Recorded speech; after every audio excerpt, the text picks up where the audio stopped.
월요일 아침입니다. 알람은 울리지 않았습니다. 울릴 필요가 없으니까요. 수십 년 동안 그 소리에 몸을 일으켜 넥타이를 메고 현관문을 나섰던 당신. 오늘은 그냥 소파에 앉아 있습니다. 창밖으로 출근하는 사람들의 발걸음 소리가 들립니다. 예전엔 그 무리 속에 내가 있었지요. 그런데 지금 이상하게도 거울 속 내 얼굴이 낯섭니다. 부장님도 아니고 이사님도 아닌 그냥 나. 그 얼굴이 낯설고 초라하게 느껴집니다. 한국 사회에서 남자의 정체성은 오랫동안 명함의 두께와 같았습니다. 어디 다니세요? 직함이 어떻게 되세요? 그 질문들이 당신이 누구인지를 규정해왔습니다. 명함 한 장이 사라지는 순간 수십 년간 쌓아올린 사회적 존재감이 한꺼번에 허물어지는 기분. 그것은 나약해서가 아닙니다. 당신이 너무 오랫동안 그 가면을 자신의 얼굴이라고 믿어왔기 때문입니다. 퇴직 후 전화기가 울리지 않습니다. 직장 다닐 때는 하루에도 수십 통씩 울리던 그 전화기가 이제는 조용합니다. 아무도 더 이상 당신의 의견을 묻지 않습니다. 아무도 부장님, 어떻게 할까요? 라고 묻지 않습니다. 그 침묵이 때로는 죽음보다 더 무겁게 느껴지지요. 연구들은 말합니다. 은퇴 직후 남성의 우울증 발병 위험은 계속 일하는 사람에 비해 2배 이상 높아진다고. 이것은 당신만의 이야기가 아닙니다. 칼 융은 이 고통에 이름을 붙였습니다. 그는 인간이 사회의 기대에 맞추기 위해 쓰는 외적 인격을 페르소나라고 불렀습니다. 페르소나. 라틴어로 가면이라는 뜻입니다. 판사의 법복, 군인의 제복, 회사원의 넥타이, 이 모든 것이 페르소나입니다. 사회생활에 반드시 필요한 것이지만 이것을 진짜 나와 동일시하는 순간 정신적 재앙이 시작된다고 융은 경고했습니다.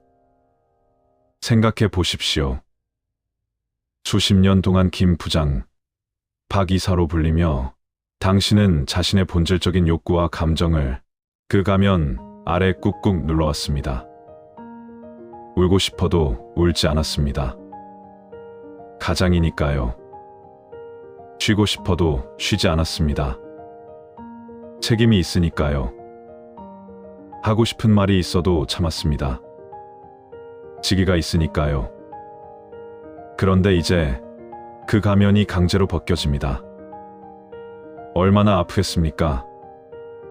피부처럼 유착된 것이 뜯겨나가는데 융은 인생을 태양의 여정에 비유했습니다.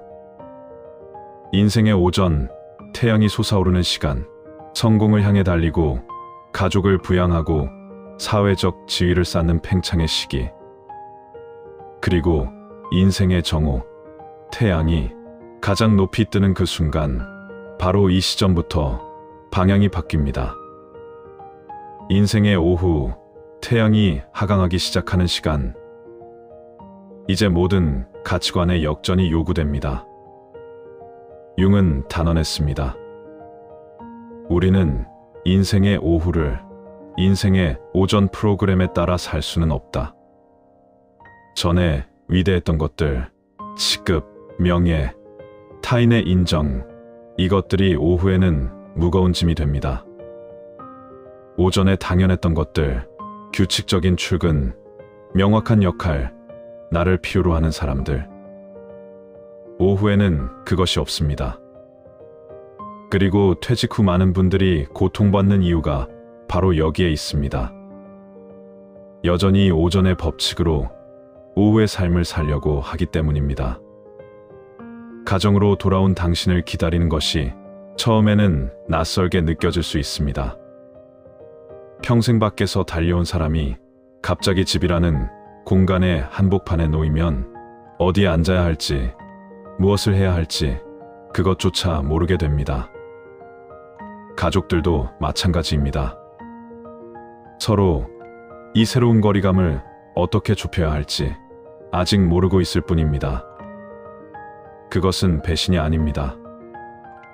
그저 서로가 처음 맞이하는 시간입니다. 가면이 벗겨지는 그 순간 무언가가 나타납니다. 융은 그것을 그림자라고 불렀습니다. 평생 당신이 억압해온 것들, 나약함, 외로움, 두려움, 표현하지 못했던 감정들, 이것들이 이 시기에 폭발적으로 터져 나옵니다. 분노가 치밀어 오르는 것, 아무 이유 없이 슬픈 것, 아내에게, 자녀에게 이유 없이 화를 내는 것, 그것은 당신이 나쁜 사람이어서가 아닙니다. 평생 눌려있던 그림자가 이제 나오는 것입니다. 융은 이렇게 말했습니다. 밖을 보는 자는 꿈을 꾸고 안을 보는 자는 깨어난다. 퇴직 후 우리는 끊임없이 밖을 살핍니다. 다시 취업할 자리가 없는지, 남들이 나를 어떻게 보는지, 아내가 나를 무시하지 않는지. 하지만 융은 말합니다. 그 모든 외부의 시선에 몰두하는 것은 꿈을 꾸는 상태라고. 진정한 각성은 시선을 안으로 돌릴 때 일어납니다. 명암 뒤에 숨겨져 있던 진짜 당신의 욕망과 상처를 직시하는 것. 그것이 얼마나 무서운 일인지 저도 압니다. 하지만 융은 말합니다. 그 고통을 외면하지 않는 사람만이 인생의 오후를 주체적으로 살아갈 수 있는 힘을 얻는다고. 융의 관점에서 보면 이 모든 상실감과 혼란은 단순한 병적 현상이 아닙니다. 그것은 개성화라는 위대한 여정으로의 초대장입니다. 개성화란 무엇인가? 단순히 남과 달라지는 것이 아닙니다. 분열된 인격의 조각들을 모아 온전한 자기를 실현하는 과정입니다. 평생 가면 뒤에 눌려있던 당신의 진짜 목소리, 진짜 욕망, 진짜 감정이 이제 세상으로 나올 기회를 얻은 것입니다. 융은 말했습니다. 무의식을 의식으로 만들기 전까지 무의식이 당신의 삶을 지배할 것이고 당신은 그것을 운명이라 부를 것이다. 은퇴 후 겪는 가족과의 불화, 근거 없는 우울감, 이유를 모를 분노, 이것을 나이가 드니 어쩔 수 없다고 치부하지 마십시오. 그것은 운명이 아닙니다. 평생 억압해온 무의식이 지금 당신에게 말을 거는 것입니다. 그렇다면 어떻게 해야 하는가? 융은 거창한 처방을 내리지 않았습니다. 오히려 매우 소박한 말을 남겼습니다. 자신의 물건을 써서 고향으로 돌아가라. 그곳에서 땅을 파고 도랑을 쳐라. 가장 단순한 먹이를 먹고 살아라. 화려한 페르소나를 내려놓고 삶의 가장 본질적인 지점으로 돌아가라는 것입니다. 50대 남성에게 이것은 거창한 제2의 인생 설계가 아닙니다. 집 안에서 빗자루를 잡는 것, 아내와 따뜻한 밥 한 끼를 나누는 것, 평생 외면해왔던 자신의 감정과 조용히 마주 앉는 것. 그림자를 대면하는 것은 고통스럽습니다. 하지만 그 안에는 창조적인 추진력과 치유의 에너지가 숨겨져 있습니다. 지금 이 혼란은 당신이 무너지는 것이 아닙니다. 태어나서 처음으로 진짜 당신을 만날 준비가 된 것입니다. 수백만 년을 견뎌온 생명나무처럼 그 뿌리는 이미 당신 안에 있었습니다. 다만 수십 년의 가면이 그것을 가리고 있었을 뿐입니다. 융이 말한 개성화의 여정은 영웅의 여정과 같습니다. 어두운 숲속으로 들어가야만 보물이 있는 곳에 도달할 수 있습니다. 은퇴라는 이름의 어둠 속으로 떨어질 때 그것을 추락이 아닌 내면의 보물을 찾기 위한 첫걸음이라 부르십시오. 당신은 지금까지 가족을 위해, 회사를 위해, 국가를 위해 살아왔습니다. 그 헌신이 얼마나 숭고한 것인지 저는 진심으로 압니다. 이제는 그 숭고함을 자신에게 돌릴 시간입니다.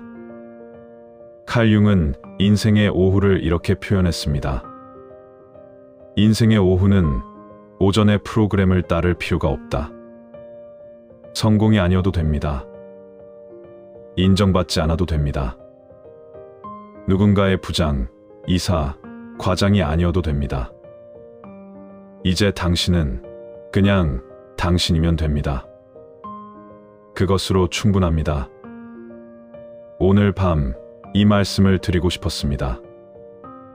거울 속 그 낯선 얼굴이 사실은 가면이 벗겨진 진짜 당신의 얼굴입니다. 낯설게 느껴지는 것은 당연합니다. 수십 년 만에 처음 보는 얼굴이니까요. 하지만 그 얼굴은 부끄러운 것이 아닙니다. 그것이 당신이 평생 찾아온 당신만의 고유한 빛입니다. 수고 많으셨습니다. 정말로 수고 많으셨습니다. 이제는 타인이 아닌 당신 자신을 위해 사십시오. 그 여정을 새벽 1시에 통찰이 함께하겠습니다. 오늘 밤도 평온하시길.